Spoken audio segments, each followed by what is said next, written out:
নমস্কার বন্ধুরা, প্রেরণা বাংলা মোটিভেশন চ্যানেলের আজকের পর্বে সবাইকে আমন্ত্রণ। আপনার জীবনে সুখ আপনাকে ছায়ার মতোই অনুসরণ করবে। কিভাবে, সে কথাই রইল আজকের পর্বে। আপনার জীবনের সমস্ত দুঃখ যাবে সরে, আর পৃথিবীর সব সুখ আপনাকে অনুসরণ করবে ছায়ার মতো। শুধুমাত্র আপনাকে একটি কাজ করতে হবে, আপনাকে আপনার চিন্তার পরিবর্তন ঘটাতে হবে। কারণ আপনার চিন্তার প্রতিফলন ঘটে আপনারই স্বভাবে বা প্রকৃতিতে।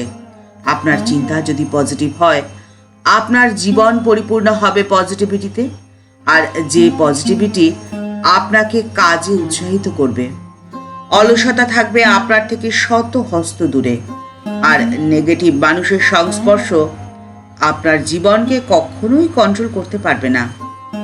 অনুকরণ বা অনুসরণ করার চিন্তাকে বদলে ফেলে আপনি মৌলিক হতে পারবেন, আর আপনার মৌলিকত্বই হবে আপনার সাথী। জীবনের যে কোনো পরিস্থিতিতেই সে আপনাকে সঙ্গ দেবে, কখনোই ছেড়ে যাবে না। আর আপনার চিন্তার স্রোতকে পরিবর্তন করুন ঈশ্বর চিন্তায়, ভক্তিপথে। জীবনের সবটুকু ভালো, সবটুকু আনন্দ, সবটুকু সুখ আপনার সাথ কখনোই ছেড়ে যাবে না। কারণ ভক্তি পথেই পাবেন জীবনের প্রকৃত উদ্দেশ্যের সন্ধান, আর আপনি হয়ে উঠবেন প্রকৃত জ্ঞানী। একজন জ্ঞানী জানেন যে তিনি ঠিক কি জানেন না, আর যারা নিজেকে সব জানতা মনে করেন তারাই হয় প্রকৃত মূর্খ। সময়টা 1883 সালের 16ই অক্টোবর, মঙ্গলবার, কোজাগরী লক্ষ্মী পুজোর দিন। সেদিনকে দক্ষিণেশ্বরে অনেকেই এসেছেন ঠাকুরের কাছে। উপস্থিত অন্য ভক্তদের সাথে রয়েছেন 60-65 বছরের ব্রাহ্ম ভক্ত মণি মল্লিক। ঠাকুর কথায় কথায় মণি মল্লিককে জীবনে সুখ লাভের আসল পথটা বলছেন।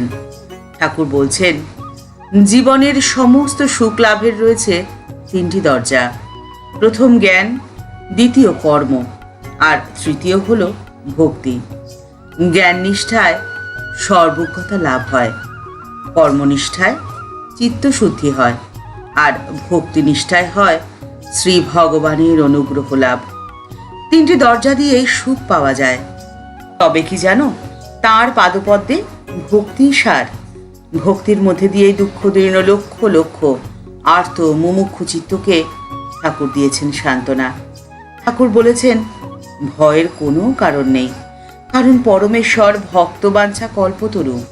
তিনি ভক্তের দৃষ্টিতে সব সময় ভক্তের মনের মতো সেজে থাকেন। ভক্তের সব কথা শুনতে পান, তার সাথে সংসারের সমস্ত বিষয় পরামর্শ করে থাকেন।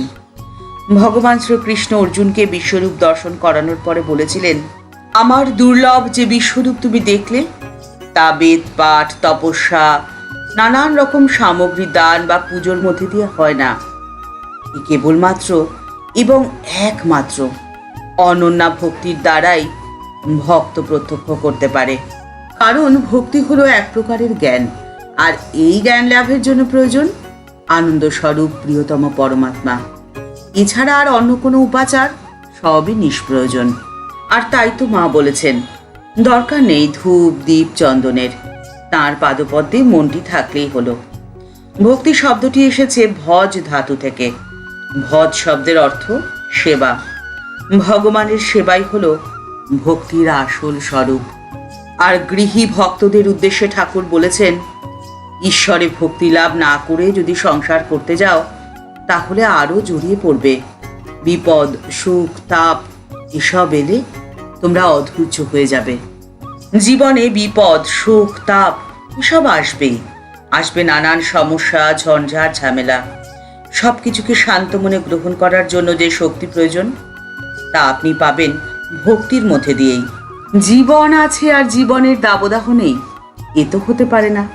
তাই ঠাকুর বলছেন, তেল হাতে মেখে তবে কাঁঠাল ভাঙতে হয়, তা না হলে হাতে আঠা জড়িয়ে যায়।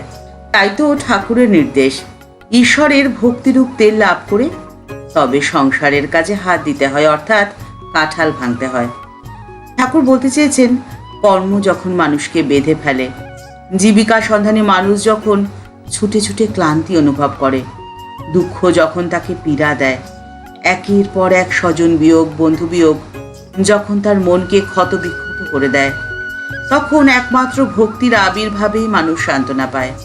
যার মন ঈশ্বরে নিবেদিত থাকে তিনি বাঁচেন ঈশ্বরের জন্যই, কারণ ঈশ্বর অধিষ্ঠিত রয়েছেন তার অন্তরে, আর তাকে মর্যাদা দেওয়ার জন্যই শোকে দুঃখে সে পাগল হয়ে যায় না।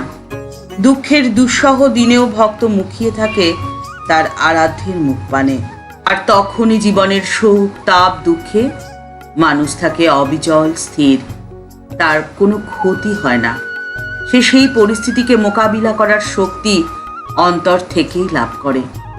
ভক্তিভাবে মন যখন সিঞ্চিত হয়ে থাকে তখন সেই ভক্ত দুঃখকেও ঈশ্বরের দান বলেই গ্রহণ করেন, এবং সে তখন অনায়াসে বলতে পারে, যেখানে ব্যথা তোমারে সেথা নিবিড় করি ধরিব হে। অন্তরের অন্তর থেকে কে যেন শক্তি জুগিয়ে দেয় তাকে, তাকে মনে করিয়ে দেয় যে আরও তো পথ চলা বাকি, আমায় ভেঙে পড়লে তো চলবে না, আমায় উঠতে হবে, আমাকে চলতে হবে, আমাকে দাঁড়াতে হবে, আমাকে এগিয়ে যেতে হবে জীবনের পথে, জীবনের লক্ষ্যে। আর এই পথেই আপনি আপনার চিন্তার পরিবর্তন ঘটিয়ে জীবনে সুখী হন, ভালো থাকুন। ঠাকুরের কাছে এই প্রার্থনা করেই আজকের পর্ব এখানেই শেষ করছি। দেখা হচ্ছে পরের পর্বে। ভিডিওটি যদি ভালো লেগে থাকে তাহলে তা শেয়ার করার অনুরোধ করছি। আর আমাদের এই চ্যানেলকে ভালোবেসে যারা আমাদের পরিবারের সদস্য হয়ে গেছেন তাদের প্রত্যেকের প্রতি রইল অসংখ্য ভালোবাসা, শ্রদ্ধা ও প্রণাম।